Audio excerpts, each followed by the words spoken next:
All right, peace, everybody. This is your host, Ali Taj Bey. We are here on another Sunday morning, ready to get the information to the people. Um, so there are a few people with us so far. Maybe more will join, hopefully so. But we're going to keep moving ahead of schedule. And today's webinar is about my discovery of what I found just from looking through the bankruptcy forms. And I was already familiar with how some of the forms are for the 1040. The 1040 is basically the petition, and then with that, there's certain schedules that you will file along with your 1040 form to have all your different deductions and things of that matter recognized and added into your tax filing that helps hopefully reduce your tax obligations. So these are things that can be filed for, this is for sole proprietorship. So it's Schedule C, which still accompanies the 1040. Schedule B is for any interest that you've paid or dividends. So if you receive dividends, you would put that on this form. I believe this is all interest that you've paid out. If you've paid anyone more than $600 in interest, let me see. If taxable interest or ordinary, oh, so this is different. Schedule B. So I thought it was $600. I don't know if this is an update in the law, but it's $1,500. So if you had over $1,500 interest, it doesn't say if you're paying interest. You receive interest from a seller finance mortgage, and the buyer used the property as a personal residence.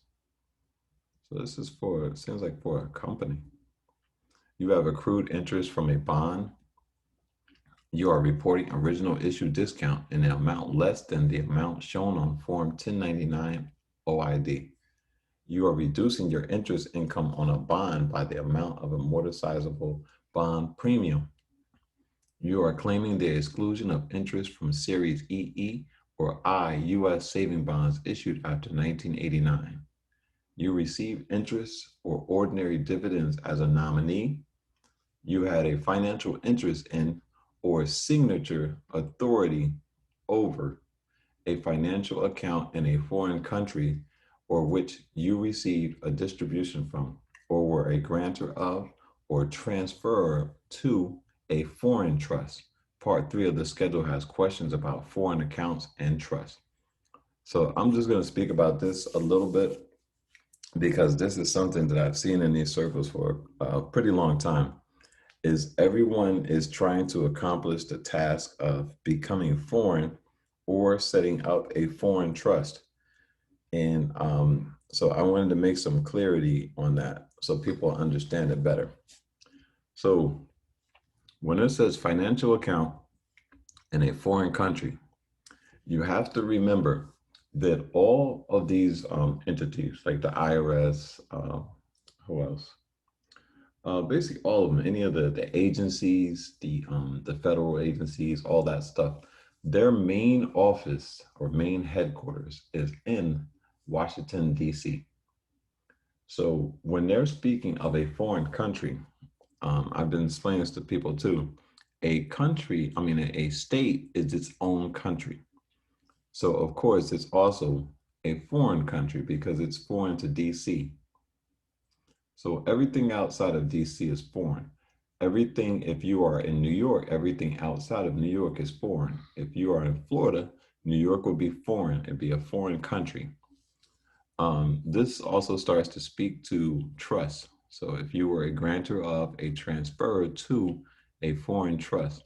So a foreign trust is any trust set outside of DC. That would be a foreign trust or a foreign account. People are going to great lengths to try to make themselves foreign, such as obtaining a 98 number from a foreign country, which again is not necessary. It's just something that we were taught And I definitely was taught I think from the perspective it was taught at that point, it just caused a lot of confusion. If it's kind of like building a house on a bad foundation, you're never going to get it right until you go back and fix that foundation. So this helps people put things in perspectives. You don't have to do all this work. You don't need a 98 number to have a foreign number. You truly don't. The IRS main offices or headquarters are in DC. From what I'm seeing from many of the communications from the IRS or where they tell you to file their forms, I've never seen it to be filed at the DC location. It's usually Philly, it's usually Utah, um, Texas. There's a couple different offices, Kansas, might have been Ohio. There's a few different places that I see they have you file at. It's never to the DC office. So just keep in mind, states or countries and everything foreign to DC or to another country is foreign. You don't have to go to great lengths. So this is Schedule B. We're going to go back out.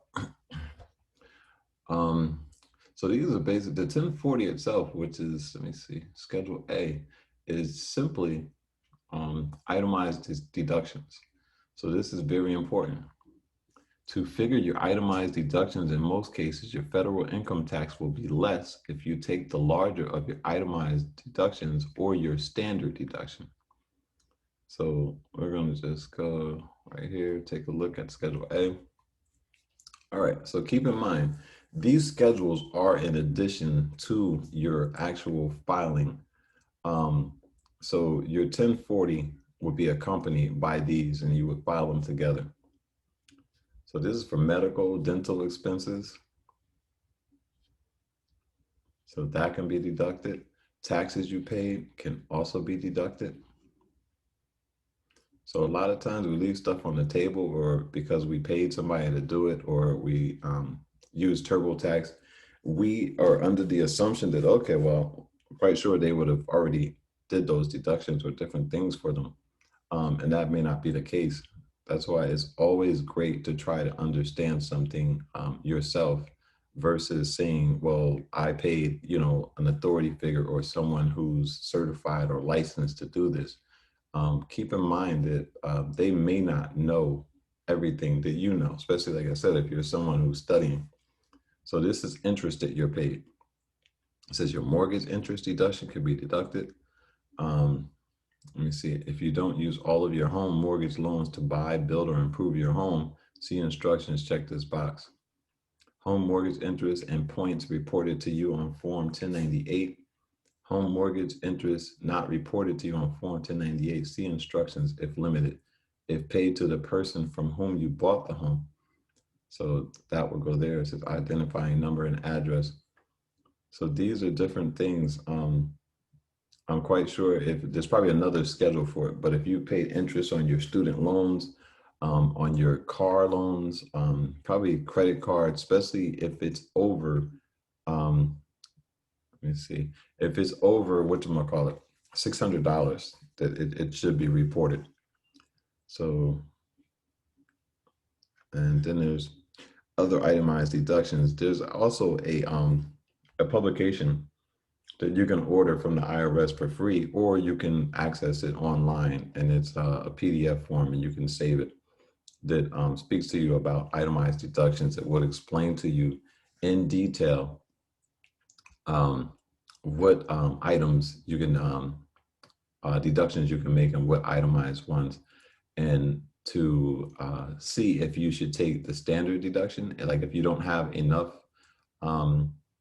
deductions to actually get a nice deduction, just take the standard. If the standard is more, but if your deductions exceed the standard and you want to have all that credited, you wouldn't take the standard deduction. You would list all of your actual deductions. So let's go back out. Go back to the schedules. All right, so you have C. This is profit or loss. I'm probably not just going to look into this one. This one is basically for sole proprietorships. This is the worst position you could be in as a sole proprietorship. You have no protection. There is no protection from you, from people who may seek to make a claim against you. There's zero protection. So I'm not even gonna waste my time looking at these. So we're gonna go down to the good stuff. So this right here is these are for corporations. So this is the sale or exchange of a capital asset not reported on another form or schedule. Gains from involuntary conversions other than from casualty or theft of capital assets not held for business or profit. Non-business bad debts. So we're going to go and take a look at this form. Now, this is a form when someone is reporting that they've charged off your account or your debt that you owe. This is where, this is what you should be requesting. You might want to see this form and see that they actually report your account down as a loss. So assets held 1 year or less. Remember, your asset is the note. It's always the note. The note in the sense of when you purchase a car is those two long form documents that you sign. Those still will be a note. Even a receipt. When you're dealing, like I said, with I made a video about it. I uploaded it. It's on the YouTube channel. That receipts are actually notes, and this is why the merchant keeps two receipts, keep two sets of books, because one is debit, one is credit, and he issues these out, and this is how he gets credit. Each receipt is basically money, so he will retain those, turn those in with his tax filing, and receive a credit for that receipt. So I'm going through this to show you, because I'm going to get into what this the heading is I want you to see the similarities in a tax filing and a bankruptcy. And the reason why is because I'm here to reverse the ignorance.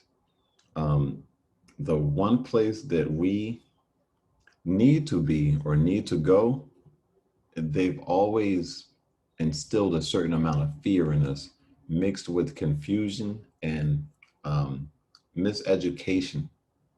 So that most people, if you ask this question, most people are frightened, fearful to file bankruptcy. And that's what this webinar is about today. I'm about to change your way of thinking about bankruptcy. So where else would I start other than here? Most people file these all the time. So you're pretty used to, you might not have heard of any of these schedules before, but I'm going to get you real familiar, and I'm going to show you why I'm showing you these schedules. It's going to make sense. So this is supplemental income and loss, including recent updates, partnerships, estates, trusts, residual interest, and remix. All right, so probably not going to go there, but you got schedule EIC, which is a good one. Many times I learned about this in college. You receive a earned income tax credit automatically when you're in school. I haven't kept up with the amount. I don't know if it's $1,500 or $2,500. I remember that was the amount I got back in my taxes, which was beautiful. You file your taxes, you got back $2,500 just for going to school. So trying to see. So you can't claim the EIC for a child who didn't live with you for more than half of the year.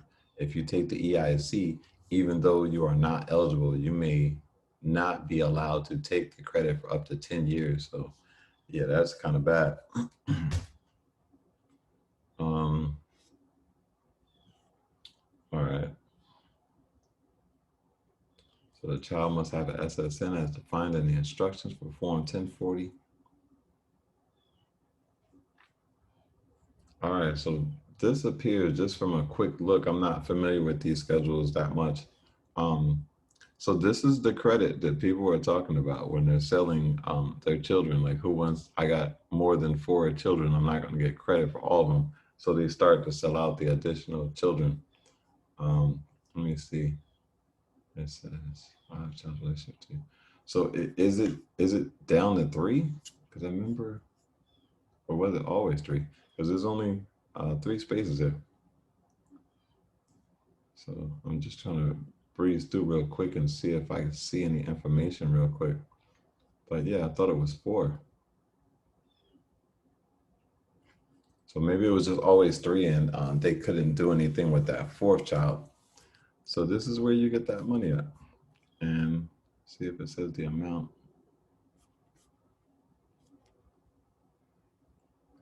But whatever that standard deduction is, that's what you would receive per child.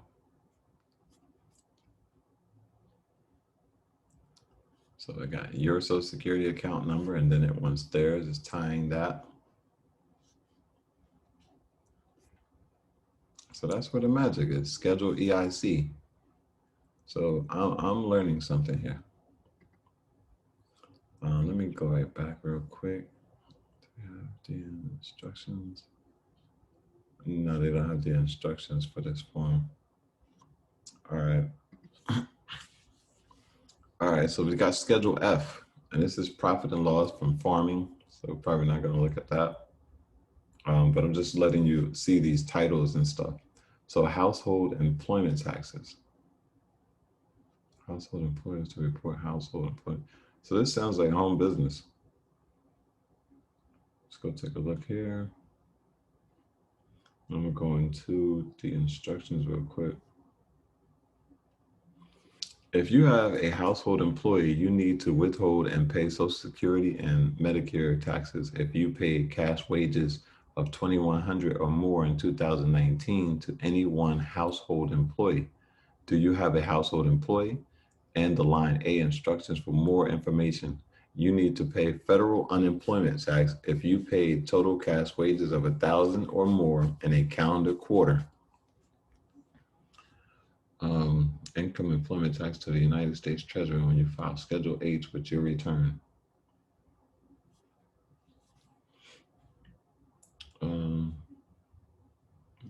Parking exclusion, transportation benefit. All right. So I was trying to see if I could. Traditionally, just have the form for the instructions. Instructions, print version, EDF. So let's look here and see it, because usually it looks just like the form. Okay, here it goes. How many pages? A lot of pages. Just trying to see what I can learn from this real quick, or what we can learn. All right, that's repeating what we just read. What records to keep, rules for business employers. All right, so this might be interesting. Who needs to file one? If you hired someone to do household work and you could control what work he or she did and how he or she did it, you have a household employee. This is true even if you gave the employee freedom of action. What matters is that you had the right to control the details of how the work was done. So this is, I'm just going to throw this in here. This is a bonus, but this is what a lot of us have been talking about setting up your own house as it is, as you have to operate it. You have children you have to take care of. You have tasks and duties and cutting the lawn and all these things that you already have to do that you don't get paid for or don't benefit from. So with that being said, why not just set your house up as a household business, as a nonprofit, and designate employees, yourself, your spouse, your children, all as employees of the nonprofit. And then, excuse me, and then you can choose to pay them a salary. Pay them a salary, and now they are a household employee. And so everything that I just read to you right here would be true. If you hire someone to do household work and you could control what he or she did and how he or she did it, you had a household employee. So you already have them without setting up the business. So why not set up a business, set your house up as a business and run it as a business, as it should be. So household work is work done in or around your home. Isn't that already the case? Some examples of workers who do household work are babysitters. Don't some of your children babysit your younger children? Butlers. I don't know if you want to refer to your children butlers, but if you put the ego aside and look at this from a business aspect, hey, there's nothing wrong with someone being a butler and getting taxes taken out and unemployment and all these things. Work it like a business. Cleaning people. So, of course, people in your house are cleaning, cooks, you cook, make yourself an employee of the nonprofit, and then pay yourself a salary and different things. And at the same time, building up credit for your business.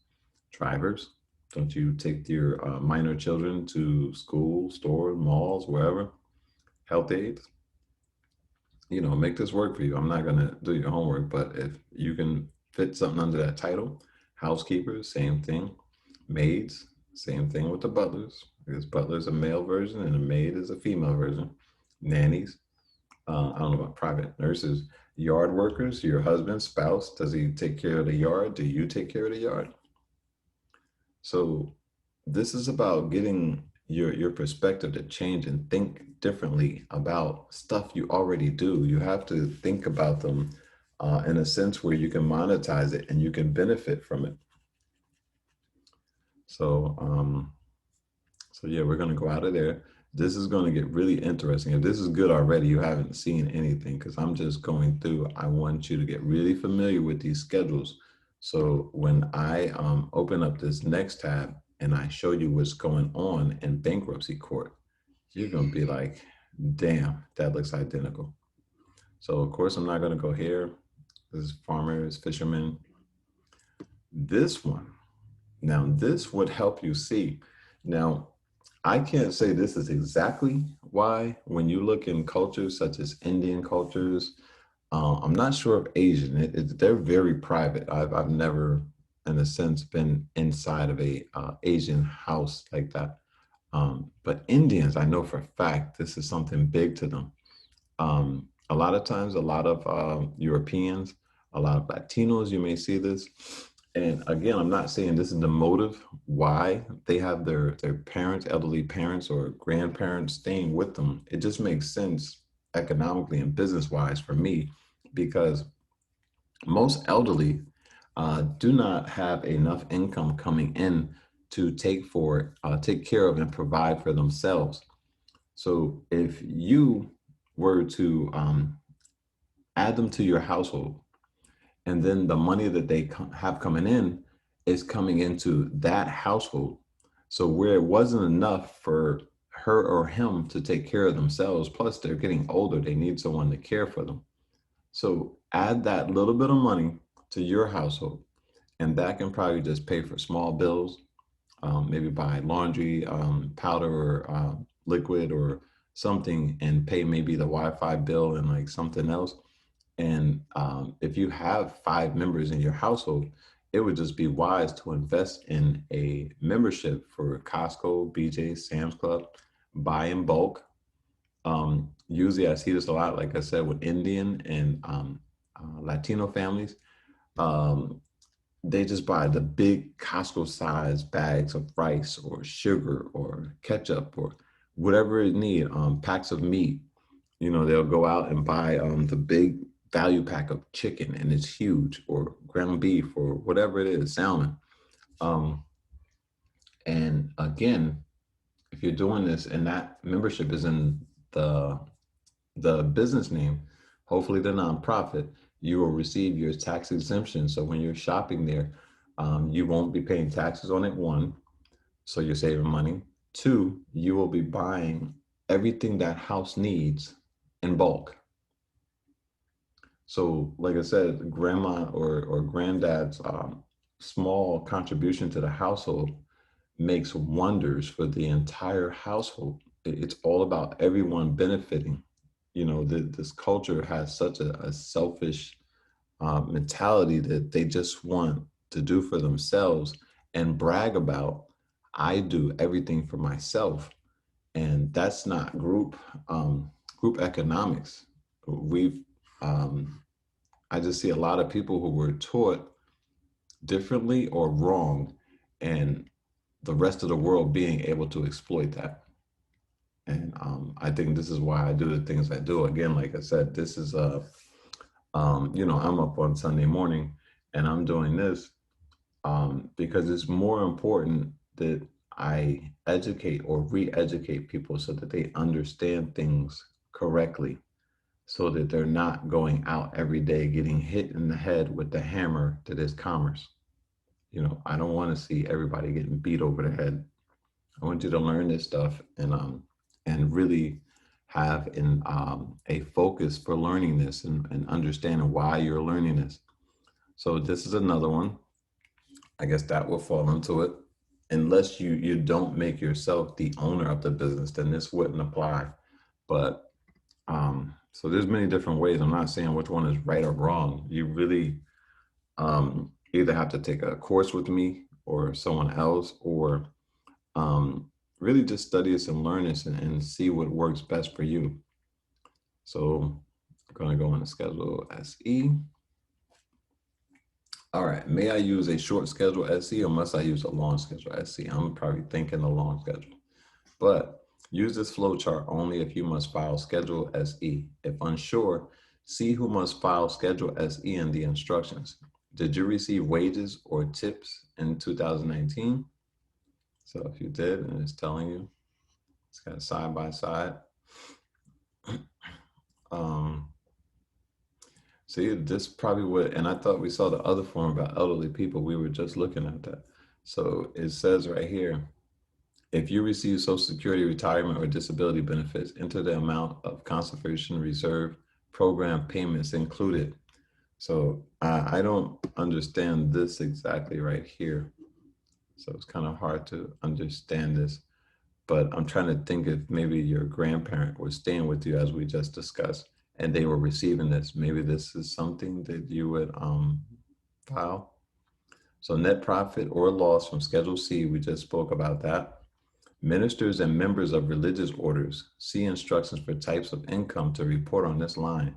Now, there's a form that you can file for recognition with the IRS as a minister, where you can be exempt from paying certain taxes. I think it was Medicaid and I don't know if it was Social Security. It was two of the taxes that are taken out of our checks that you could be exempt from. Because ministers qualify as what it just says, self-employed. So they get their own EIN number outside of the church and all that stuff. So, all right, self-employment tax. Just scanning through really quick, seeing what's going on with this form. Because this isn't the base. I'm not teaching you how to file taxes. So I know if you're looking and saying, well, why is he, briefly going into? Because I just want to show enough of a connection so that when I'm showing you this, when I flip over to this other screen, when I flip to this other side right here, I want it to click. That's basically what I'm doing. I'm not a tax expert. I'm not looking to show you how to file taxes. I just want you to understand how this all works and how it's tied together. All right, so go back out. And let me see. Well, this might help, but then I got to make it small again because I notice sometimes when I'm looking at my webinars, the type is so small. All right, so I'll try to get better at remembering. So additional child tax credit. So this is what we were just talking about. I said only 3 children. So this is for maybe additional children. So let's go in and let's read this before we get to the next bracket over there I was telling you about. All right, so let's see if I'm actually right about that. Credit for other dependents worksheet in the publication. If your child tax credit and credit for other dependents, doesn't say. All right.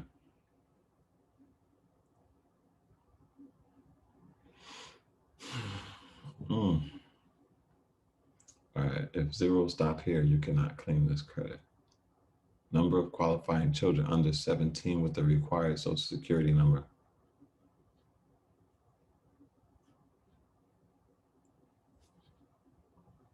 See, yep. So certain filers who have 3 or more qualifying children. So I think something has changed where you can file more. Because if I'm, like I said, I'm not mistaken, I thought it was 4 children max, and those who had more children, like I said, would look to do, um, which I am not endorsing that you do that. It is illegal. But yeah, they do sell out the other children. That way they can get additional money for those additional children who do have social security numbers. Um, all right, so let me see. All right, so that's it. So we've got through that. And then I'm going to, yeah, what was that? Probably the same thing. Let's just take a look real quick. All right, go back out. All right, so additional child improper claims. If you erroneously claim the child tax credit. Oh, so this one's called different. That was called, what was that, employment something tax? So this is called something different. Credit for other dependents.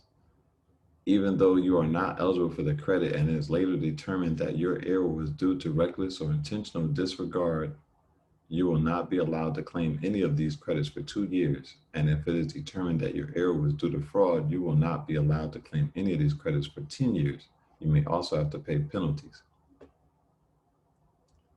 Let's see. So effects on credit on welfare benefits. If refund you receive as a result of taking the ACTC cannot be counted as income when determining if you or anyone else is eligible for benefits or assistance, or how much you or anyone else can receive under any federal program or under any state or local program financed in whole or in part with federal funds. These programs include temporary assistance for needy families, Medicaid, supplemental security income, and supplemental nutrition assistance program, formerly food stamps.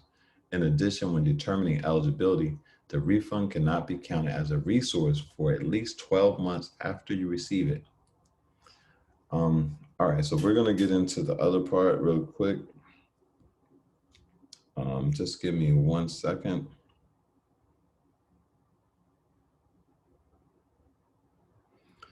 All right, so let's go back out and we're going to get to this side. So let me just ask before going forward. So does everybody have like a small understanding of the schedules that I was just showing?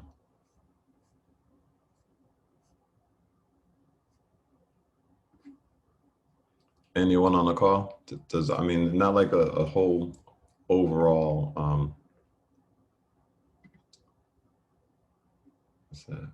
I just said no. Um, yeah, does anyone have like an overall understanding, just a basic understanding of what I was trying to show you with the schedules?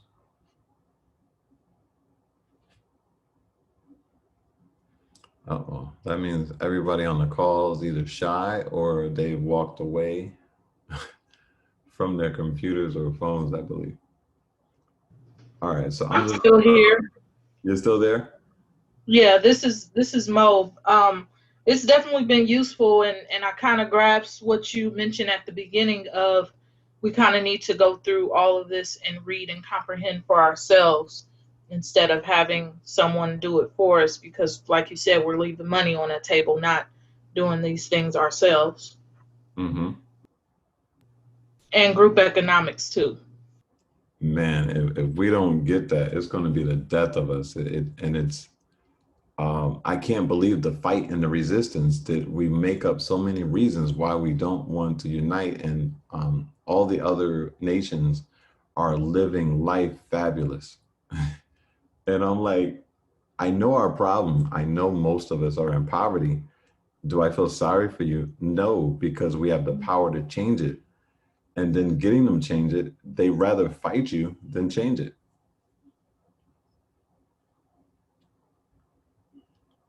So it's so crazy. Like I said, this is why I do what I do.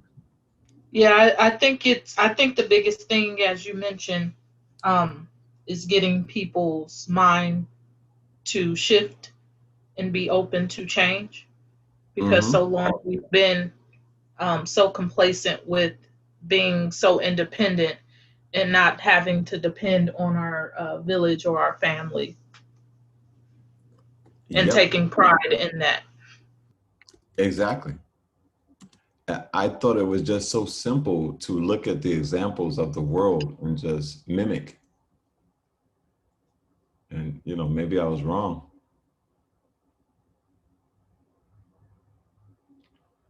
Let's see who else we got on the call. So Empress is on the call, and she has her hand up. I don't know. I didn't know how to take it down. But Oh, this okay. is My this is what bad. I was saying. Like, because I'm looking at it. Like I said, I see how it works in my head, and that's why I always told my kids basically they could always come home because I'm looking at each form and I was thinking, and once again, it goes back to the trust. Can you pay? Because don't you have to file the tax forms? Can you pay everything with the trust, paying everybody like you're because you've created the business, you're tax exempt and all that? Can you pay Mhm. everything through the trust? You can. It depends on one thing, and like I said, And as that's going to go to the Schedule R, the credit for the elderly and disabled. mm-hmm. Yeah, that's going to be very important. It's going to be great to bring your elders back. I mean, it shouldn't be just for this reason, but the love of each other. Like we really say, "Oh, thank the ancestors." We say that a lot, and it's so cliche. But what are you really? Are you putting the ancestors in the home and letting them be mistreated, or are you really living this? Mm-hmm. But the answer to your question, I'll give you the short answer. It depends. I know most of us want to do this private trust and they don't want to bring it into the public. So the only trust that I would say would file these forms is called a business trust. And a business trust is the one that you actually set up with the state that you're in, and it's not actually register it. I found a form in my state, and I think it's just filing. So it's a Okay. filing, it's not a registration. That would be the business trust. And yes, you would want to do that with that. If you're saying you just have the private trust, the one that you get drafted up and it's not filed or anything like that, it's just at home under the mattress, it's in the safe, it's in, one of those places. This is not something that you would bring into the public. Okay. So if that answers the question, Yes. okay. And then we have one more attendee on the call that I may or may not be familiar with. So I see Shy. Hey, how you doing? I Hey, have a how are you? question actually. Okay, I'm well, how are you? I'm good. My question is about like with the trust and if you like run a business, say that's outside of your household, Hmm. is it better to have multiple trusts or still do everything under the same entity? All right, I'm going to answer your question, but I'm going to do a lot. And again, let me disclaim, I'm not calling myself a guru, but I'm going to go a step further and do something that most gurus don't really do.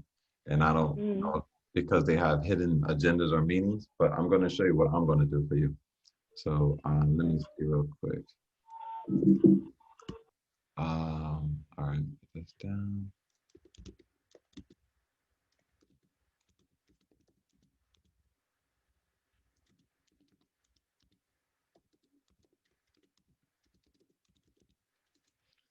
Hopefully this is the right one. I want you to see this. Um, might not be here. Let me see here.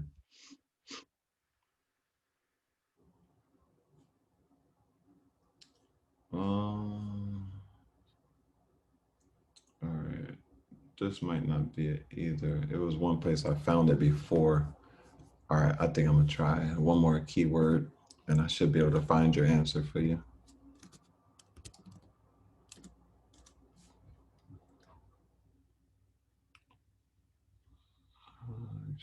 Go here. See what happens.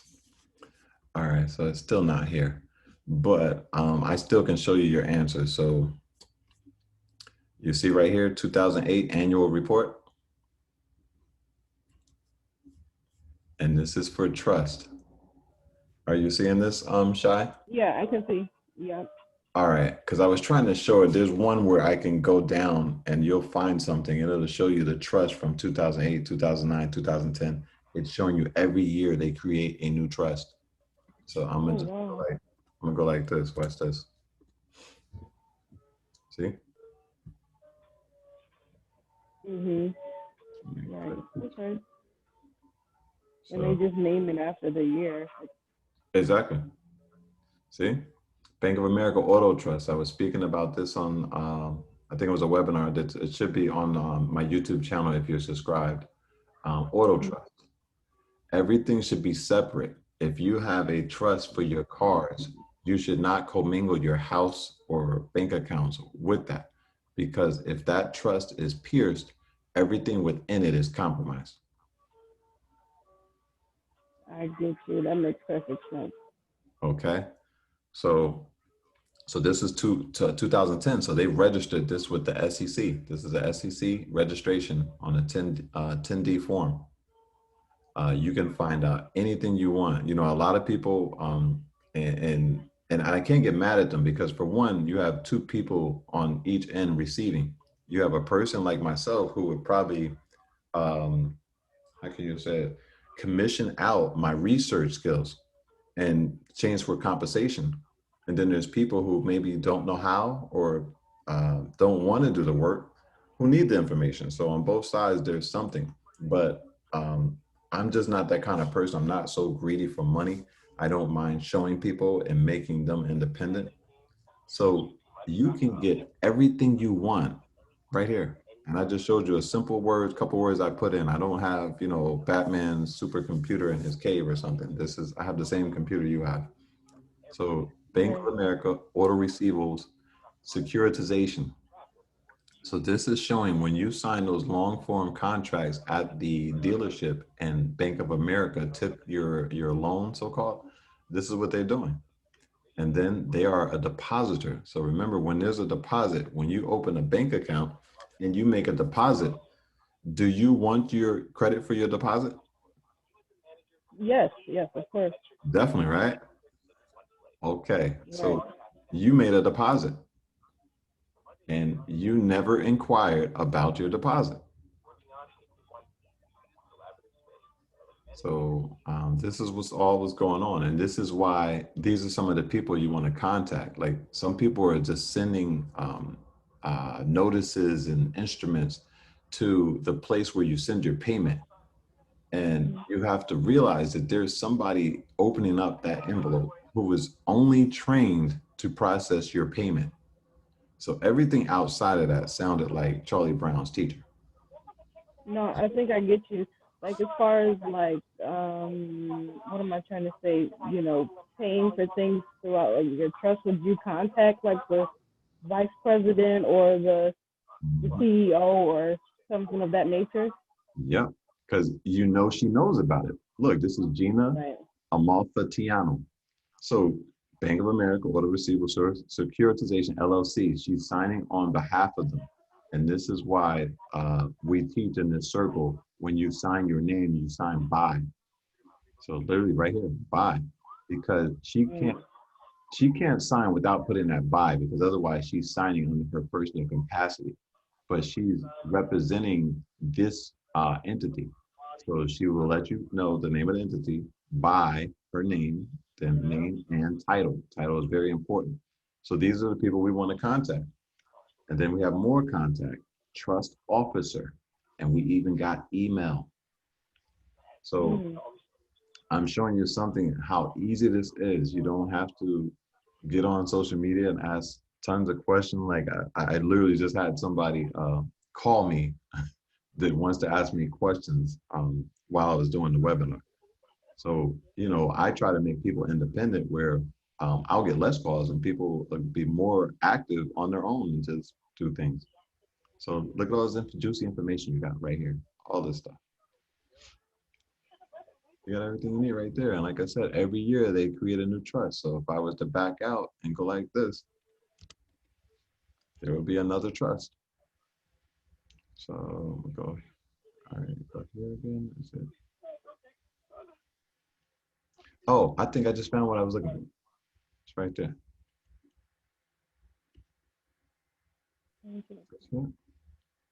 Because see, it was from 2006 to 2020. Change in accounts receivable. No, that's what I This thought. is really the importance of the group economics, because when you're running a business or you're upholding some type of work, you don't really have the time to do the studying and the investigation to know what are the proper forms and the proper message of going about your filing. So you need a team of people. Mm-hmm. Oh, here we go. This is what I was looking for. Look at that. 19, 20, 18, 19, 17. But there was another one. I found it a long time ago, but it had all of them. 2008, and it just kept going up and up and up. Every year they would move, like if you didn't pay off your debt or you were still paying on your car note, legally, all businesses have to settle their books at the end of the business year. So they can't just keep holding that debt like a 30-year mortgage. As we know, mortgage is fraud. So nobody has your mortgage on their books for 30 years. It just keeps getting moved to a different trust. And as I'm showing you right here, look at this. Volkswagen Lease Trust, USSA Auto Owner Trust. Because these are people who are showing up as your lien holders. Barclays, Wells Fargo. Like we just hit pay dirt right here. Look at this. CarMax Trust. So those would be, your lien holder would be changing each year, and you just wouldn't really know. Not your lien holder, but what this is showing is like the different ones. Like, they're like, congratulations, we just got you approved. And they'll come back out and be like, Citibank just took your loan, Capital One. So these are all different people who all have trust holding those card notes in trust. American Express, credit account, master trust. Everything is in trust. And I'm just showing you all the different trusts that are in here. Look at it. Synchrony, Chase, Santander, Discover Bank, Entergy Texas. These are all separate trusts that are holding all of your receivables. Navient, including student loans.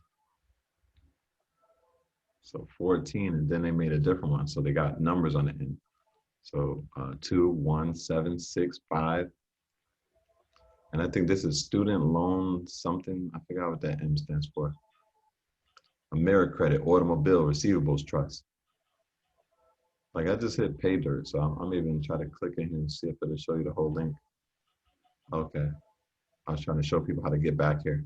But you got BMW, UBS, Verizon, your phone contracts or Securitized. They pay for everything's prepaid.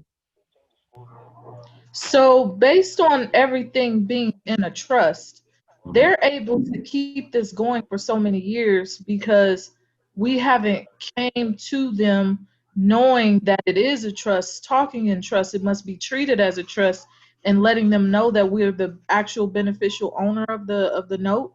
Mm-hmm. Gotcha. Yep. I'm going to show you one more thing. I'm giving you the goods. And like I said, the people here attending, which I want to thank you for one, because I hear a lot of talk about people get mad at gurus or dirty Moors who hoarding information or selling it.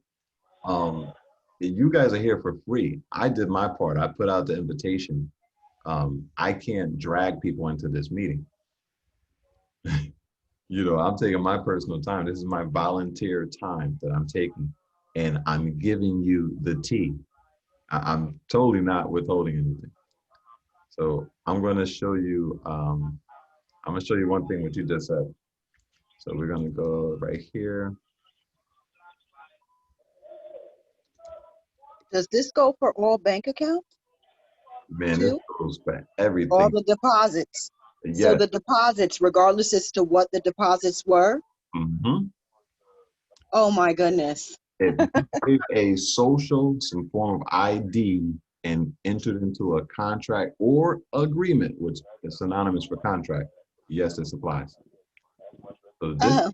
where you My account is always popping, even though I'm poor.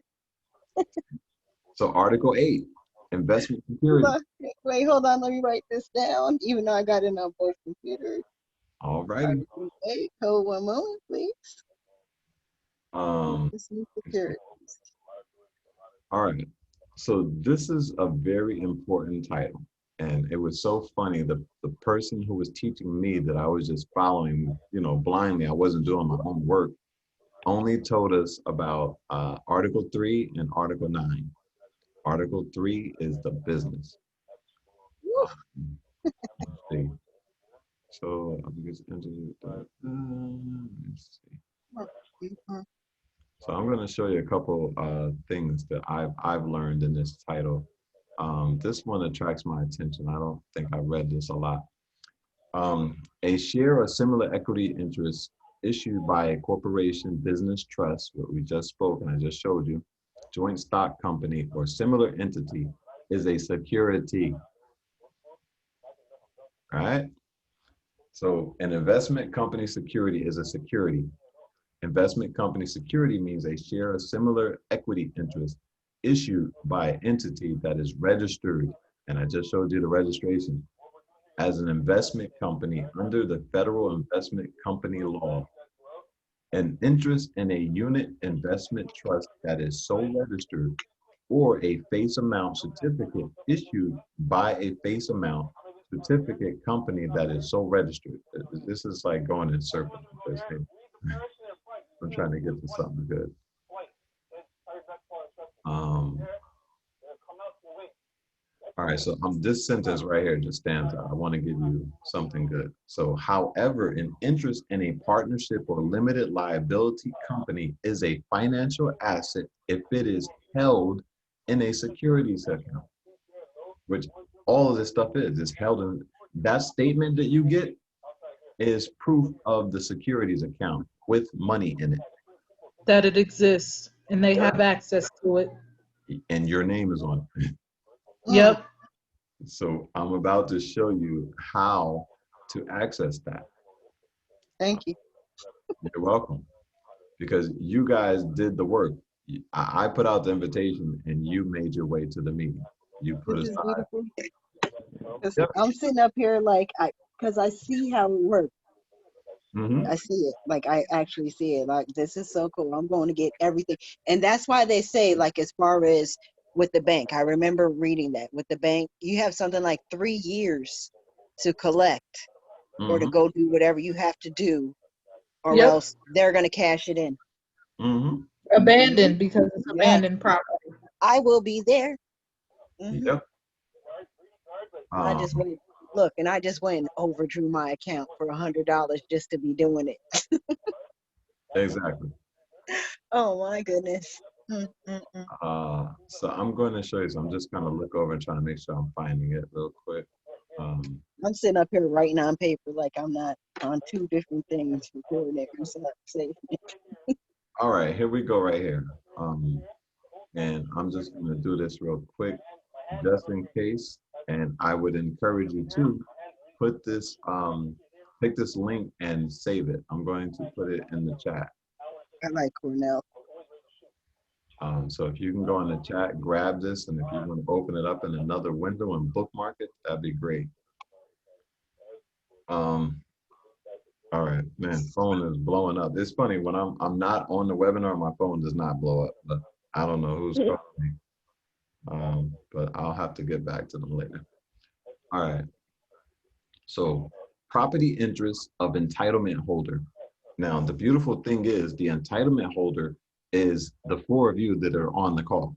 I mean, it's everybody, but you are the entitlement holder. I want you to know who I'm speaking about. In financial asset, your asset isn't even tangible most times. You can't touch it. Just the account itself, which is called an intangible, is the financial asset.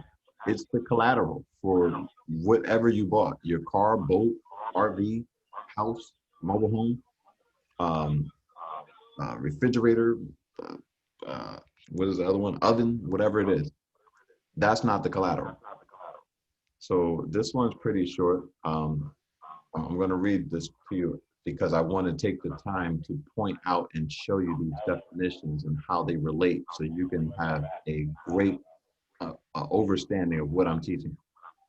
So to the extent necessary for a securities intermediary, the intermediary is the person that you walked into the business and gave your data. You gave your social, your name, your address, and you gave a form of ID. That person is the securities intermediary. Intermediary is like somebody in the middle. They're a middleman to satisfy all security entitlements with respect to a particular financial asset. So I'm just going to click this so you know what a financial asset is. So there's no misunderstanding. So a security, an obligation of a person or a share, participation, or other interest in a person or in property. Remember, those notes you sign are property. Well, even the account itself is property. It would be called an intangible, or an enterprise of a person which is or is of a type dealt in or traded on financial markets. And I just showed you that this is traded on financial markets, or which is recognized in any area in which it is issued or dealt as a medium for investment, or any property that is held by a securities intermediary. Remember that the car dealer or the mortgage broker for the house, for another person. That other person is you in a securities account. Remember, when you call in to check on your account, they make you verify yourself. So it's an account, but it's a securities account. Nobody never told you that. So it has credits in it. If the securities intermediary has expressly agreed with the other person, that other person is you, that the property is to be treated as a financial asset under this article. So this is what you need to be writing in and letting them know so that you guys can come to agreement that this is a financial asset and I'm in control of it. And so that he has a duty to you as the financial intermediary. So let me go further. So as context requires, the term means either the interest itself or the means by which a person's claim is so important, you have to make a claim to it, is to be evidenced, including a certificated or uncertificated security, a security certificate, or a security entitlement. So I'm going to show you what entitlement means. Okay, my boy James in the house. So we're going to go to security entitlement real quick. Just want you to see this. Right here. Means the right and property interest of an entitlement holder, which is you. Did not mean to click that, sorry. Where was it? With respect to a financial asset. So that's what a security entitlement is. Basically a right. It's a right or a claim. So let me go back here. And that asset being either the note or the securities account. Which is also known as property. I'm following. So very important you remember these terms because now you can read these contracts correctly. Sometimes they don't make sense when you don't understand your position in the contract or the terms. So I'm leveling the field. So endorsement, which is important because to consummate these contracts, this is what they want from you, which is valuable. So it means a signature that a loan or accompanied by other words, which is made on a security certificate. So they're telling you right there, by other words is made on a security certificate. So those long form docs at the car dealership is a security certificate. And this is where the person who's taking your signature, he only asked for just your signature. But it says, or accompanied by other words. And I'm going to teach you about that. In registered form or on a separate document for the purpose of assigning, because we do an assignment, transferring or redeeming the security, which is what you want to do. Redeeming a security or granting a power to assign, transfer, or redeem it. So this is what we blindly do. We grant power to assign, transfer, or redeem it. We give it away. So let's see, it's kind of long. I'll go through it.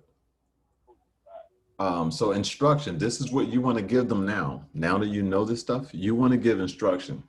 It means a notification communicated to the issuer of an uncertificated security, which directs that the transfer of the security be registered or that the security be redeemed. Right there. Or that the security be redeemed. Excuse me.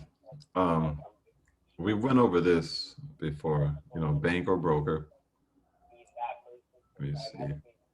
All right, so we went over that, and I just kind of realized we got so sidetracked. I didn't even get to the other part of this webinar that I wanted to talk about. So I might just click one more here, and we're going to get to the other side of the webinar.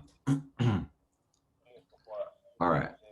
So this right here, when these CFOs and people you contact start giving you this googly gawk about they don't know what you're talking about and you don't understand law, look what this says. Duty of securities intermediary. And so just to make sure that I'm teaching and you're following, who's the securities intermediary?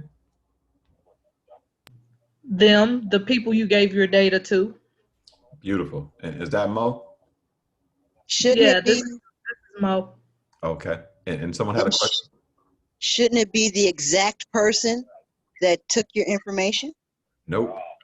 Really? It doesn't have to be, or just the, excuse me? Because the person is actually an entity. It no matters who is in front of you taking it, the entity. Mm-hmm. Because that person was working on behalf of that entity. So just the entity. So that's how petty I am. hey, petty's good sometimes. All right, to comply. So I'm not calling anyone stupid here, but this is what I like to do. I like to run that whole thing home. I want to run down the field and slam it in the end. All right. So of a person or a group, what I just said, act in accordance with a wish, because it's probably your wish, but actually it's your command. Meet specified standards, comply with. So I want to make sure you get this. With entitlement order. So we're going to show you what entitlement order is. A security intermediary shall comply with an entitlement order. We'll go right here. Means a notification, I think we did read that, communicated to a securities intermediary directing transfer or redemption. So I'm just going to give you this word too, because I want no confusion. And I don't want them to have that deer in headlights looks like, what are you talking about? Where is it? So this doesn't even seem like I want more of a legal definition. All right, some of it's here. Retrieval, recovery, reclamation, repossession, recoupment. Beautiful word. Return. Let's see. So those are some of the words. Are you guys picking up what I'm putting down?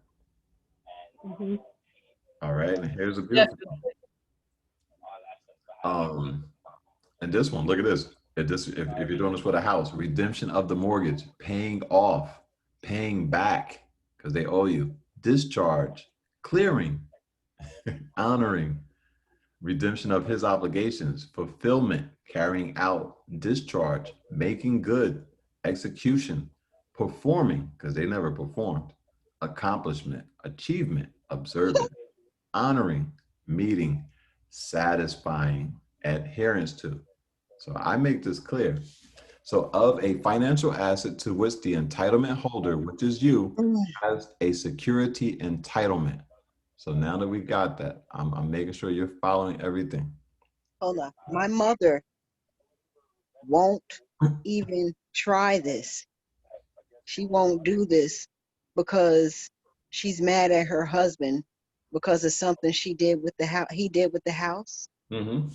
And she said, I won't even touch a mortgage payment. They've been in that house for 30 years and it's still not paid off. Oh man. Hmm.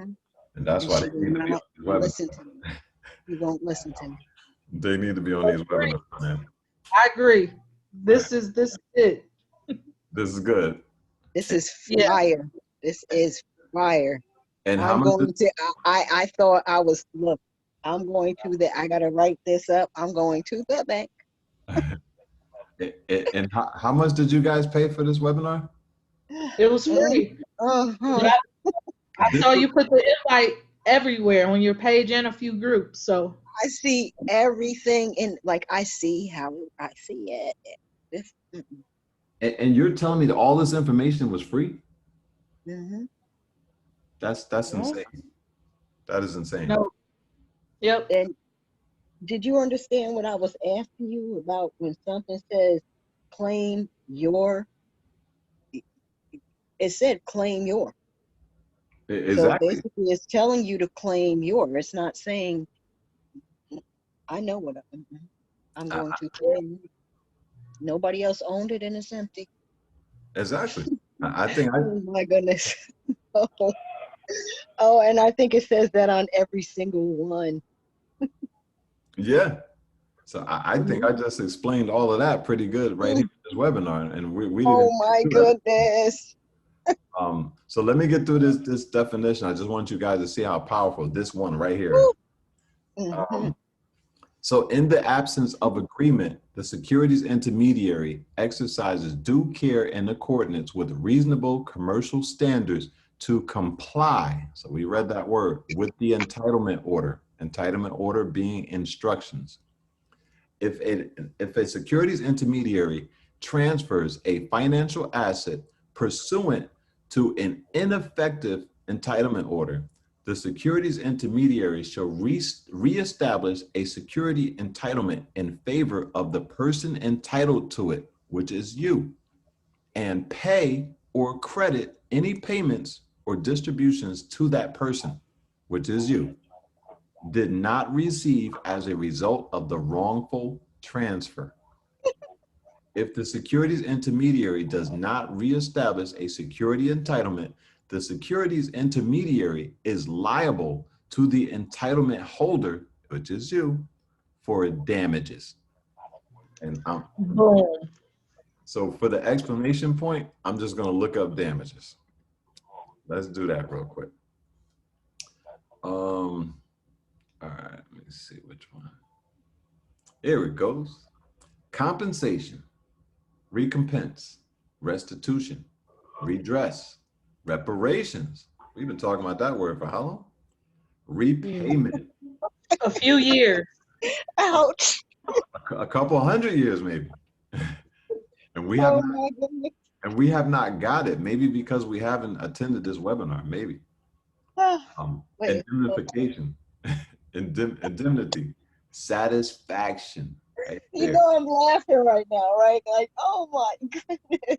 Of course, because we could only get Wait, hold on. I'm rich, bitch. exactly. We were only able to get 5 people to attend the free webinar. That's insane. All right. So enough of that. We're going to get to this side, even though do you guys still remember what I was talking about with the schedule still? Because I know we got so far away from that. Yes, I do. Yeah. Okay. All right. So we're going to move over to this and I'm going to show you. It's just going to make your whole head explode. So all those forms we showed you the 1040. So this is the 1040 right here. And this is bankruptcy. This is the place they scared you. They spooked the shit out of you. They said, never file it. Your credit will be ruined for 7 years. You can't buy or sell anything. You'll be a wrap. And so just to prove, all right, I'm gonna go here and I'm gonna show you this.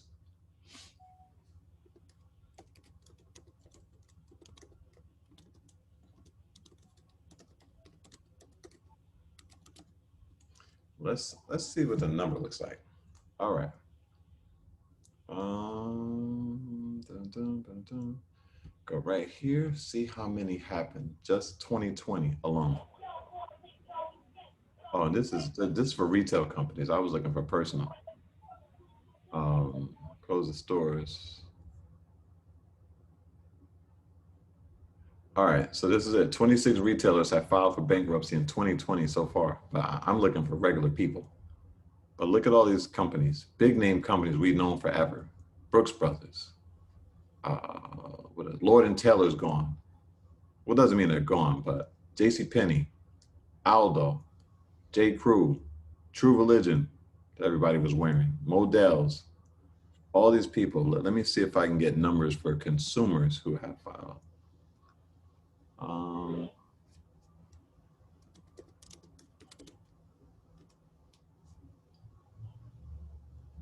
Look at those cases. You see that? New bankruptcies filings. But is this saying businesses still? I'm not looking for businesses, but this is how many in 2020, and it's not even over yet. In 2019 total, that's how many they had. We're only going on the 8th month. So if bankruptcy was such a bad thing, why all the filings? Somebody knows something that we didn't know. Yes, and they've been keeping us ignorant and laughing at us. Yep. So it's time to stop being laughed at. Let's join the rest of the world. Mm-hmm. That's how the rich is staying rich. Yep. Mm-hmm. Oh, man. All right, so here it goes. Personal bankruptcy. That's what I'm looking for. What the numbers look like. Survey says, what do we got? Give me the numbers. Give me the numbers. Almost 2 million.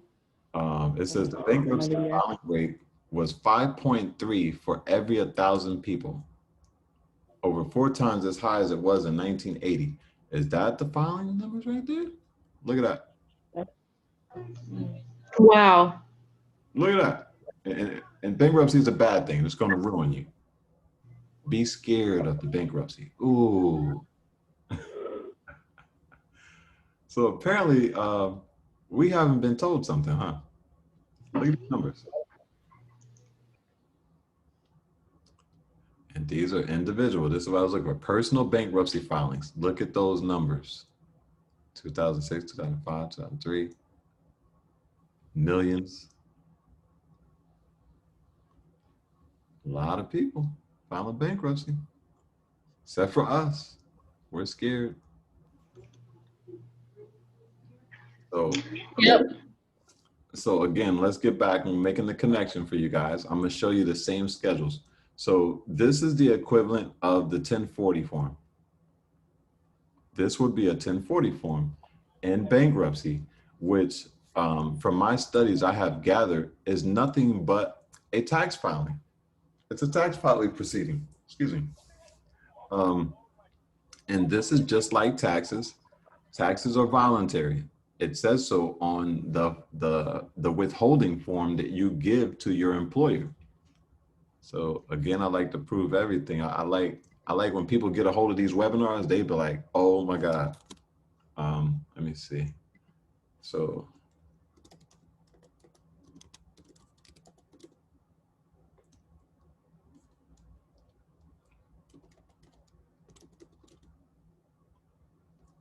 there we go.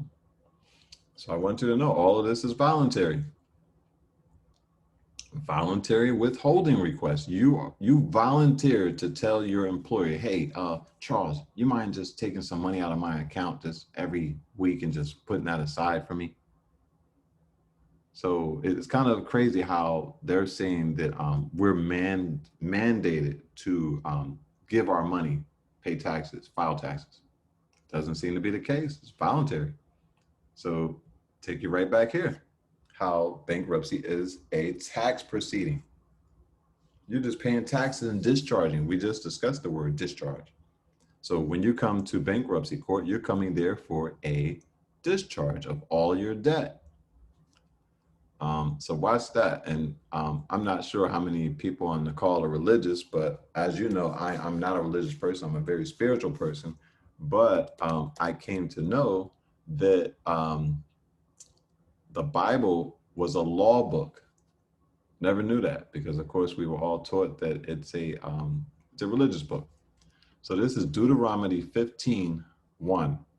At the end of every 7 years, thou shalt make a release. And this is the manner of the release. Every creditor that lendeth aught unto his neighbor shall release it. He shall not exact it of his neighbor or of his brother, because it is called the Lord's release. Free my people. So this right here would be your 1040 form. And this is when you would come into bankruptcy court.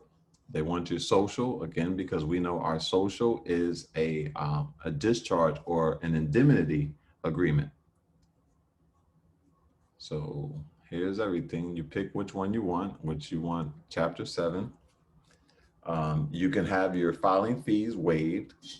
There's many ways you can have it waived. You can have it agree to pay in installments, or you can just request that your fee be waived.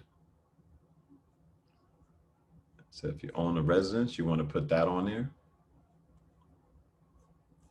So this is basic, like I said, it's a 1040 file.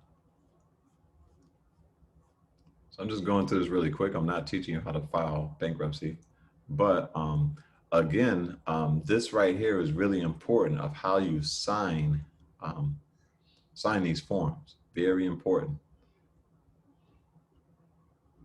So we'll go back here and I'm going to show you where the schedules are, just like I showed you the schedules over there. All right. So right here, declaration by independent schedules. There's more schedules, but there's tons of them.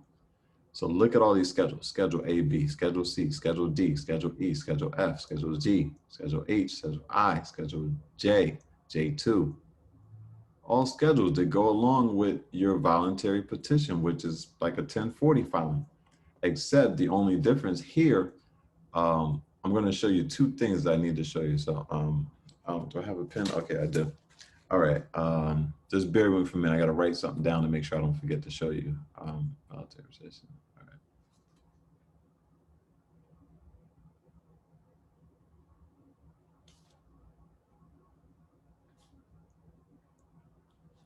Okay, I got it. Because yeah, I hate when I get caught up in my thoughts and I forget and I don't get to show you. All right, so we're gonna go right here. Hopefully they're open and they let us in today, because I think they actually are closed on the weekend. But let's see if they'll let us in.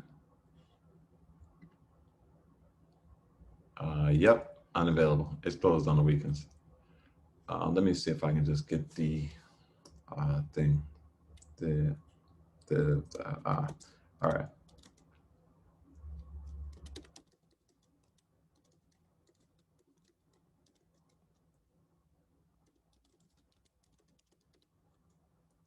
See if I can get the definition. All right, wait a minute, that says bankruptcy assistance. See what I got.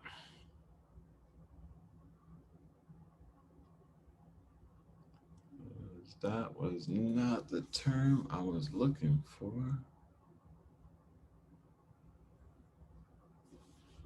All right, I'll just look for the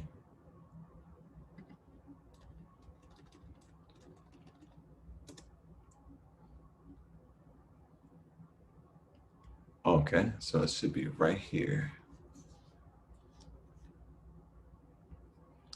All right. A bankruptcy estate, all legal or equitable interests of the debtor in property at the time of the bankruptcy filing.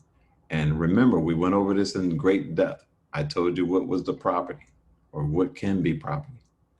The estate includes all property of which the debtor has an interest, even if it is owned or held by another person. Remember, what's the name of that person? I want to make sure you guys follow. What's the name of the person?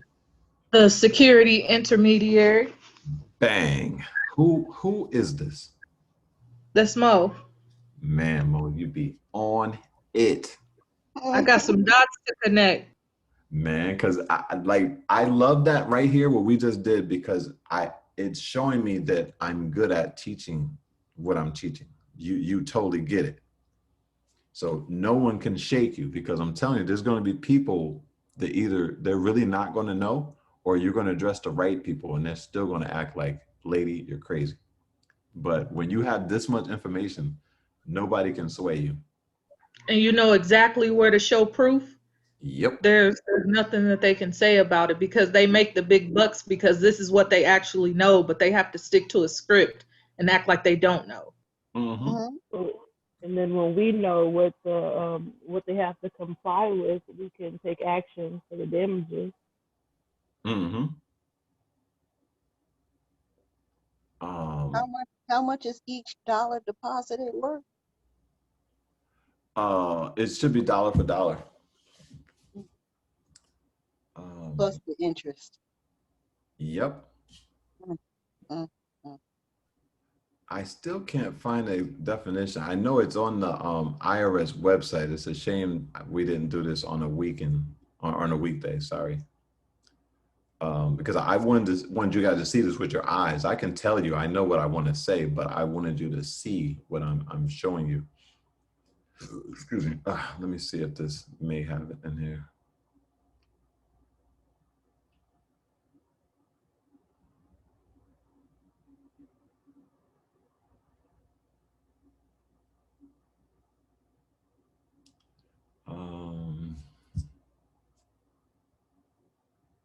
And it's funny how some of this stuff is some of the stuff I just showed you in Article 8 in the UCC, you see it the same language here. Because it says property very broadly as all legal and equitable interests of the debtor and anything that is community property of the debtor and his spouse, even the assets that the debtor selects as exempt property are property of the estate until, so that wasn't it. I can't find this definition. I'm gonna look one more time and then I'm just gonna tell you what it is.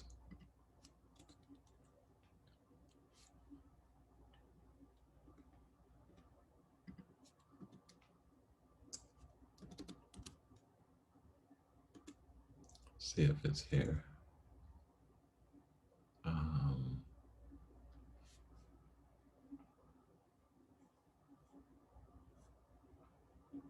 Yeah, because when I saw it, my jaw fell on the floor. I couldn't believe what I was reading because so many people, we teach this, but I have never laid my eyes on it because when you're trying to present this to the people you're trying to get remedy from, that's going to be very important.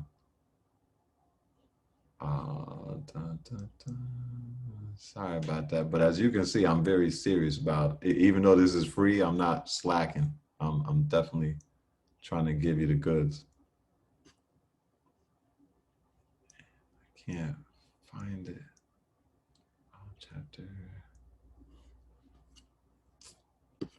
Bankruptcy estate definition.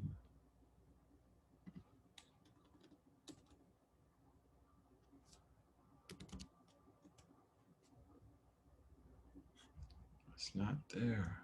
All right, let's see what this got.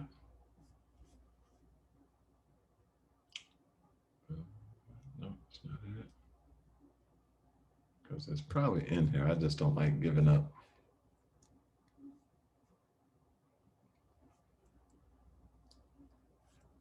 That's it.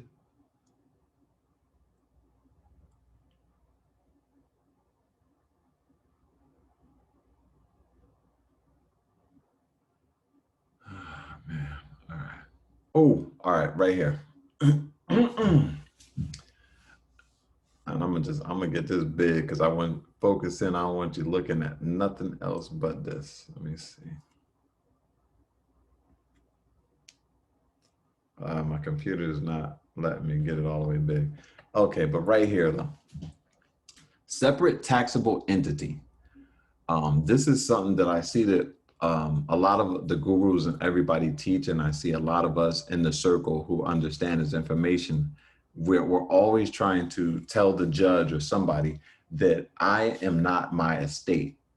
I'm separate. I am a living person, and the estate is a decedent. So here, this was the only place I found that we don't need to do that because the way the law is already written, it separates us. As soon as we file a petition, it says when an individual files a bankruptcy petition under Chapter 7 or 11, the bankruptcy estate is treated as a separate taxable entity from the debtor. And like I said, I'm showing you this from the IRS publication. So I want you to know this is facts. The court-appointed trustee or the debtor in possession is responsible for preparing and filing all of the bankruptcy estate's tax returns, including its income tax return on Form 1041. And if those of you who aren't familiar with the form, I'm going to pull that up to show you what we're doing, because you just saw another word in here too that we like to throw around when we get in the court. Judge, you're the trustee. And we try to force all this stuff. When you come into this court, everything is already as it is. There's no forcing of nothing. It's clear that there's a trust because I have a trustee appointed.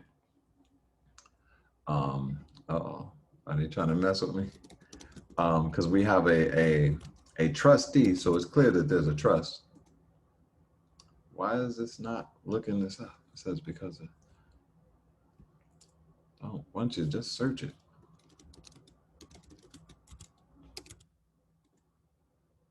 There we go. All right, this is it. Here it goes. So we just showed in the IRS publication that when you're filing a bankruptcy, you will have to file taxes for the estate. And here's the form. So a U.S. income tax return for estates and trust. Why is this closed? All right. So everything was there. So it's clear that when we are in bankruptcy, that they are talking about the trust and they know about the trust. Of course, they know about the estate. So nothing has to be, how can you say the word, speculated. They can't say, oh, you're crazy. Oh, you're one of those sovereigns. There's no trust. There's no, there's no estate. They already are clear that there is an estate, that there's a trust, and all of those things also have this word, beneficiaries. So this is everything here. Look at that. Decedent's estate could be a simple trust, could be a grantor, and then you would do bankruptcy estate. And the funny thing is you have to get a EIN number for the estate. And it's different from the one that in this circle, they've been teaching to get a an EIN for your estate. That's not this EIN number that you need for a bankruptcy is not the same estate number that we've been told to go and get. So it's funny how they kind of had it right. They've been teaching this, but they had it wrong. And no one, I'm not taking credit for this because of course bankruptcy has been predated me before I was even born. But in our circle, I've never seen anyone teach that to get discharge and remedy that we should be going through the treasury. I mean, not through the treasury, through bankruptcy court. Because everything that I've learned in the circles of what we should be doing, that we take the treasury pack, we take the birth certificate, we sign it, we send it into the treasury, we put a set for value, paid to the order, U.S. Treasury, all this stuff that even when you send it there, with return receipt requested, and you get your green card back, and they be like, okay, so now your account's funded, you're ready to discharge. It never makes sense because we know that you'll never get a response back, and most people teach, no, they'll never write you back. So I don't feel that nothing official has happened if you didn't have record of it. But when you file a bankruptcy, all of this stuff works exactly the way it's supposed to work, and you're getting responses from the trustee and different things. And when you file this tax return, I haven't done it yet, but it's safe to presume it's a tax filing. You're going to get proof of this tax filing, and there's going to be record of it. And if there's any money owed to you, you're going to receive that money in a treasury check. So this sounds a lot better than the whole, how gurus were teaching it and taking all this money and $1,500 for this and $2,000 and blah, blah, blah. and without proving anything. This right here is what we want to do. It speaks about all the terms. It speaks about the discharge that we want. We want to discharge debt. So all this stuff here, interest goes on, ordinary gain or loss of the estate, rents, royalties, attached Schedule E, Form 1040. Did someone have a question? I heard someone come in. Not sure if you had a question or not. So look at this. So you add up all those lines, amount of line to be accredited to 2020 or refunded. And so I love this. It has to be filed on the penalties of perjury. So that means whatever you say has to be accepted as truth. Charitable deduction for a simple trust or pooled income fund. So this is the form, and I've actually seen gurus teach about this form, but you can't just file this form without the existence of a trust or a estate. So like I said, it's beautiful going into bankruptcy court because there's evidence of all of that existing, and the trustee has the obligation of filing this form on our behalf for us. It's his duty. So now that I spilled all the tea, I'm gonna ask you guys, like, how do you feel, or is this something you knew already, or what are you feeling right now? That I should have filed bankruptcy 7 a long time ago. Bang. And, and definitely, here's the one thing though, is you want to accumulate assets. A lot of us have fear, one. Two, maybe we don't have everything in place we need. We don't save enough money to have the money for the down payment. We don't take care of our credit score. We chase things like phones. The new one comes out, we abandon that phone. That goes in collections on our credit. Take care of your credit. Be in the position to make these purchases, because I'm not going to teach you bullshit. There's no magical wave a wand way of getting a house outside of the normal process of getting a house. It's just how you sign those forms, and how you act and what position you act after executing those forms. You know, I'm not teaching magic. It is not hocus pocus. I'm telling you, there's a bunch of money down at the Treasury, and they're going to give you anything you want. No, accumulate these things the right way. Be disciplined. Make sacrifices. Don't be too worried about, I see social media all day. People want to buy bags, whatever bags it is, whatever shoes, sneakers, cars, so they can get on social media and show it off and be like, aha, you ain't got what I got. A lot of people, or a lot of cultures are living that life, but they're doing the stuff I'm teaching you right now. It's not all they have. If they bought a Benz, a AMG Benz, they can probably go and buy a 740 BMW as well. And their interest rate probably ain't going to be as high as some of these interest rates I saw. I've seen 29% on a used luxury vehicle who has depreciated in value. So, you want to go and like get properties, houses, land, and then you can't do it within the same year. I wouldn't suggest it. You might not want to do it in the second year. Sometimes it takes patience. Be very patient. Accumulate your get the first house, put some equity into it. The money that most people are using to celebrate on the weekends, buy bottles, pop bottles, whatever it is you're doing that's wasting money, pay extra onto your mortgage, which is an investment. It's like an account you're investing in, and then build equity quicker. Now use that equity to buy another property using the first property as collateral. And then again, like I said, have a plan, patient. This might take 3-5 years. You got 2 or 3 properties. Now you run up in this court that I just showed you to go. and say, hey guys, I need you to discharge this debt I got. Bang, if you do it properly, you come out of there with properties ahead of the game, free and clear, liens removed. Repeat process. And people do not understand this is how you come together and how you get your whole community going. Mm-hmm. Yeah. So there's probably plenty of people that you're jealous of, and you're trying to figure out how to either work harder or do something crooked to keep up with these people.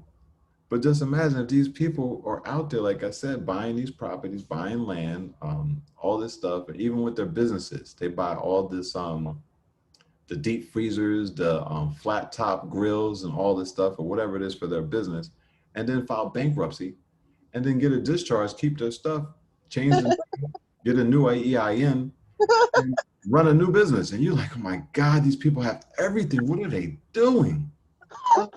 They're studying, reading, and learning, and applying. That's what I was saying. That's how they stay rich, and that's how they come up. Mm-hmm. Wow. Mm-hmm. So just looking at this stuff, I love looking at it and stuff popping out. Look, change in trust name, final return. So when the bankruptcy court does this return, it will be a final return of that estate. And so it's like a brand new estate.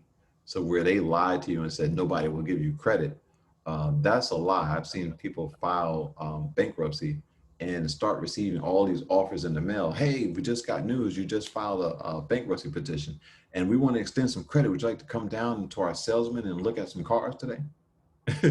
And they just filed bankruptcy. So somebody lied to us. So I think this probably covered everything that I wanted to cover. And again, I'm glad that it has a lot of information, a lot of proof, and a lot of definitions for you guys. And I'm glad that you guys grasped what I was teaching. Appreciate you taking the time. Thank you for having us. Thank you. Yeah. And I know Brother James got in late. I think, was that James that came in? Let me take a look. Yeah, James, you got in kind of late. So I know you didn't get the whole everything, but what did you think of what you saw just coming in? Greetings, everybody. Yeah, man. Only thing I got to say is golden nuggets. That's all I got to say, man. It is basically what you were saying. We've been programmed to think bankruptcy was bad. Mm-hmm. But the only thing we got to do is look at businesses when they close down. It's another business that come out. Mm-hmm. You know, the grocery store. I remember in Chicago, Dominic's closed, and now we got Maggiano's. You know, mm-hmm. But if you really do the research, that was Dominic. Yeah, it'll be the same owners and workers and everybody in there working. You looking like, what the hell? What you teaching? Yep. That's true. Just golden nuggets. That's how I look at it. It's just like what you said. Patience is the key. Apply it yourself. And, you know, just like I always tell you, I was like, I got to get it in my mind. I got to study it more before I can really grasp it. But golden nuggets, man, I appreciate you. And thank you. Thank you, everybody. Everybody, thank you. Thank you. I appreciate it. And Shy? Yeah, just like he said, I just really need to get down to like the basics of definitions, and so I can start from the bottom all the way up.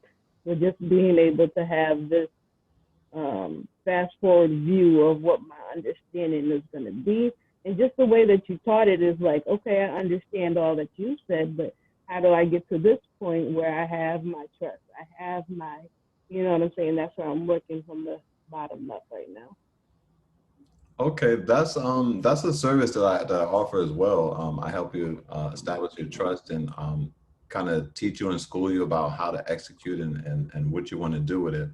And also, I have webinars, a couple of recorded webinars that are available by donation that I think will help you out. It goes more in depth. Like I said, this video wasn't a teaching of how to file bankruptcy or taxes, but I do have some more in-depth webinars that I think would help you. Definitely. I've been trying to tune in more and more as I get the time. And are you subscribed on my YouTube channel? I've been putting out a lot of content now, so you'll be able to get notifications. Yeah, I just recently subscribed like yesterday or the day before yesterday. So I watched what was that? A video about security. I think you were showing about the car loans. I think that's Mhm. what you were talking about, and you were giving us proof about how basically what you just showed us again here, how it's all just I don't know. I'm trying to say, but it was just showing us proof of the entities that we didn't really actually owe them, and we were the beneficiaries of the account. Mhm. So that's beautiful. And like I said, my channel's up. I'm trying to, and I don't understand it, and I'm not going to slander anybody, but I have a lot of people on my page that follow me, and mostly I can tell who exactly follows me just by who watches my stories. And it's just sad that I have not got 1,000 subscribers on my channel when I'm literally I'm volunteering right now. Like we've been on this call what, almost 2 hours, volunteer free time to teach you. And being that the content is on the channel, you can watch it at your leisure and just learn. Mm-hmm. And people won't support and subscribe to my channel so I can have access to go live from YouTube. Uh, Mm-hmm. Not thinking that what happens if, because of the stuff I'm showing, what if they block me on Facebook? So you won't get any content. Right. And if I can't go live on over on YouTube, how do you get access to this information? Well, that's just like I had commented on your post the other day. People are afraid of the information. They're afraid of the work that comes with knowing the information. Now that you know, you have to make an action. People just don't have the patience for that. And so it's really a patience on your behalf to keep putting out this information so that stragglers like me and everyone else who, oh, I'm thinking about this, I want to learn this, but let me gain some more patience. He has the patience to keep putting it out. Let me have the patience to sit down and digest it. Mm-hmm. The thing is still though, is it's tax papers. You're doing taxes, basically. You Mm-hmm. have someone doing your taxes for you. Tell them what you want. Exactly. Exactly what you want.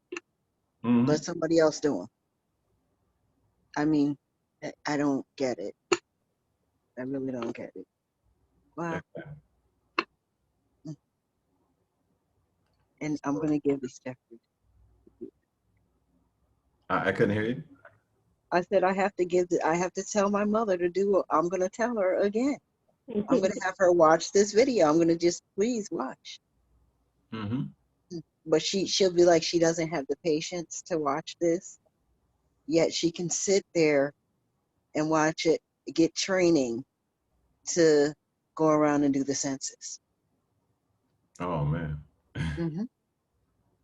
Yeah, when Hmm. this is important, man. This if we say we want change, we're tired of poverty, we're tired of the injustice, and all we want to do is the same thing we've been doing for I don't know 50, 60 years, maybe longer, is what? Marching, protesting, ranting Mm-hmm. about it on Facebook posts. Like I don't think any of that has changed our circumstances. Hmm.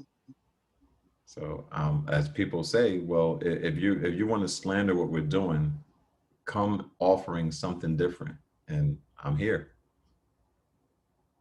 So do you already have like a full course put together that would just be able to catch me up to speed? Because I mean, I do want to use services, but I also want to do for myself more than use another person's service. So do you have like a course on creating the trust? Is that a video on your channel? Oh, for creating the trust, that's something, no, I have not put together. I have a video that's explaining for those just coming into, like I think you mentioned that. explain the understanding of what the estate is, how you're not the estate, and kind of walking you all the way through up into a point of finality where you have it now. You have that part down pat. I do have a webinar like that if you are interested in making that purchase. I mean, I pretty much understand like the I wouldn't say the moral. I don't know how to say it, but like I understand that I'm not this debt or that debt. I'm the beneficiary of the accounts that were created in my name. If I'm saying that right. Mm-hmm. And so what I'm trying to understand more of now is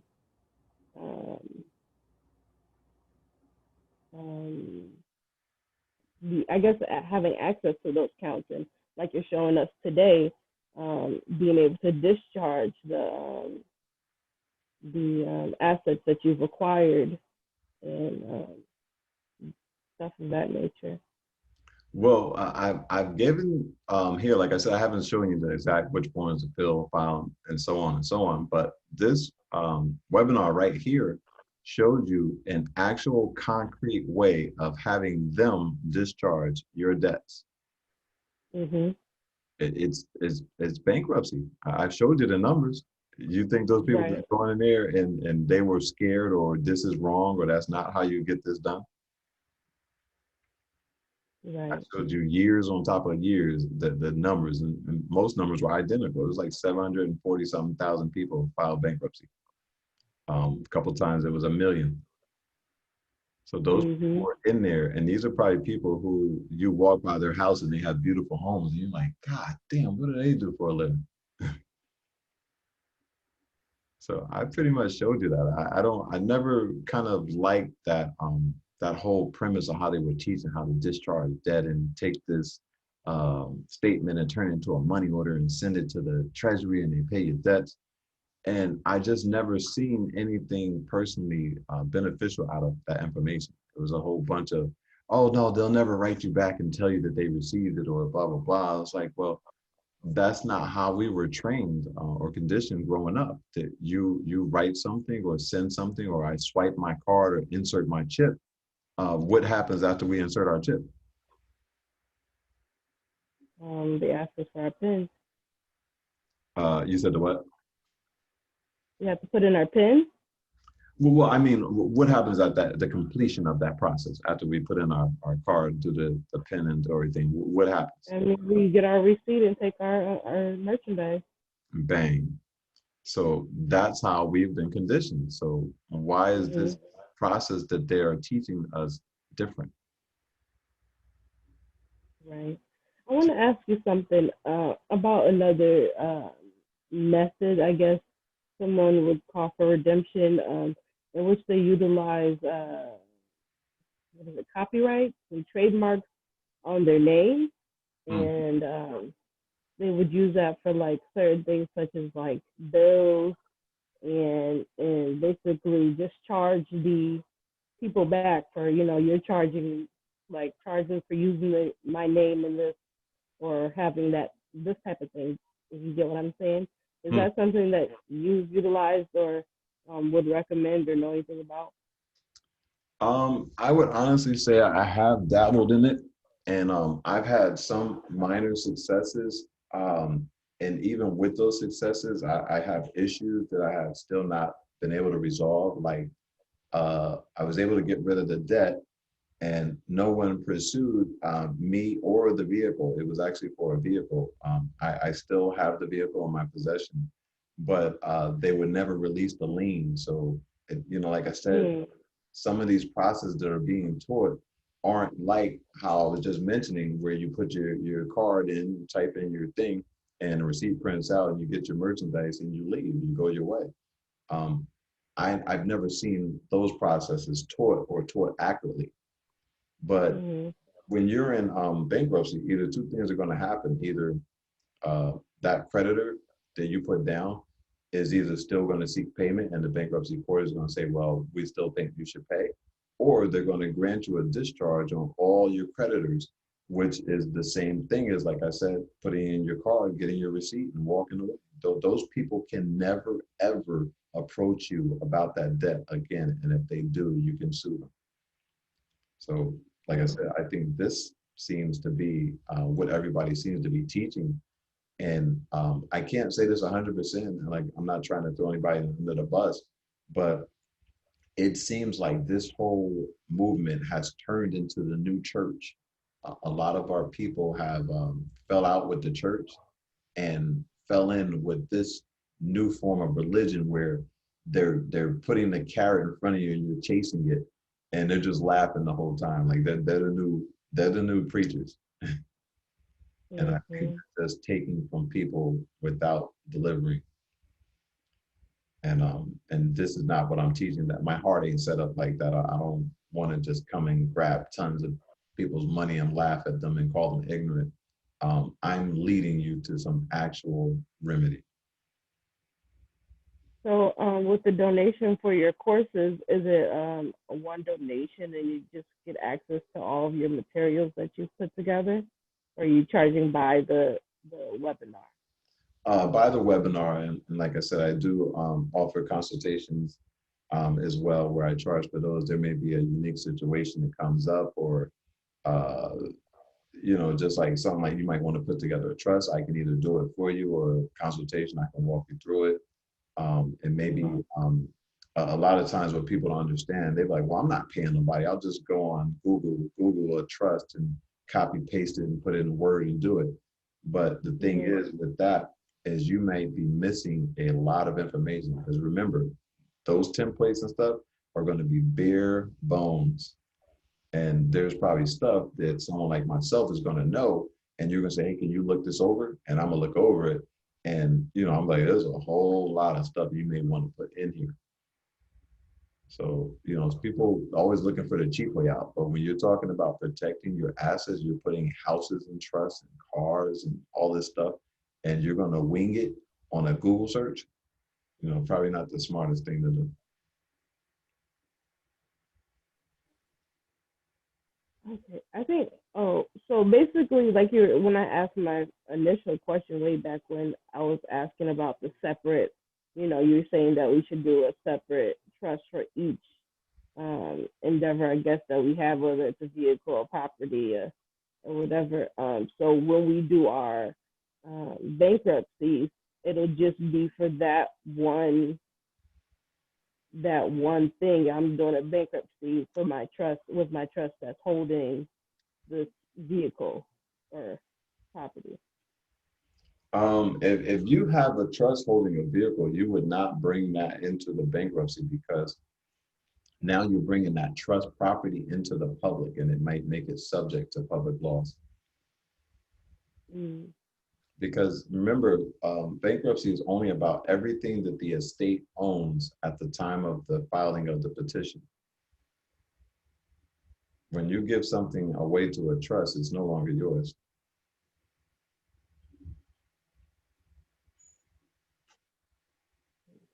You know what I'm sitting here looking at? When you get a credit card, right? Mm-hmm. The credit card, there's one person that offers you the card. It's, for instance, Capital One offered me a credit card. Mm-hmm. I accepted it from Capital One. Okay. I literally watched it go from Capital One to Synchrony Bank. Mm-hmm. I literally watched it and wasn't thinking about it at all. I watched it. Do you understand what I'm saying? Like, I just watched it like exchange hands, just like, here you go. Mm-hmm. Like 1, 2, 3. I'm like, wow. Because I'm looking at it right now. And how it's saying subsidiaries and stuff like that. Like, wow. Mm-hmm. This is crazy. Yeah, it's all business. Yep. And then they got the nerve to say they're not, no A for V's on there.